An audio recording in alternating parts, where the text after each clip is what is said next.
আজকে রান্না করব বিরিয়ানি। তার মধ্যে মাংসটা আমি মেখে রেখেছি, পেঁয়াজ, হলুদ, লবণ, দই, সরষের তেল দিয়ে মেখে ঢেকে রেখেছিলাম। কেটে নেওয়া হয়েছে, তার সাথে গোটা রসুন, একটু লেবু, আলু কাটে নেওয়া হয়েছে। মশলা আছে এখানে কাঁচা লঙ্কা, শুকনো লঙ্কা,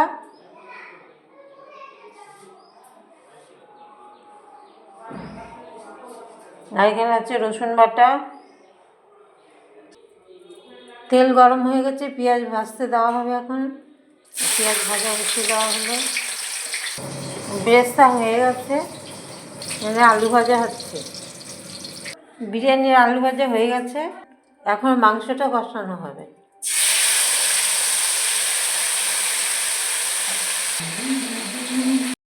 বিরিয়ানি মাংস করা হয়ে গেছে।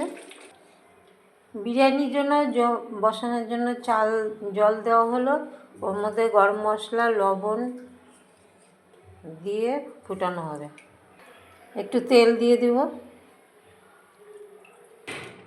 চাল দিয়ে দিব, জল ফুটে গেছে। বিরিয়ানি বসিয়ে দেওয়া হলো।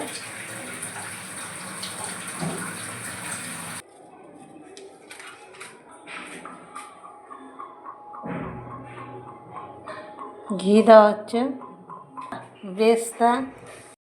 রান্না কমপ্লিট।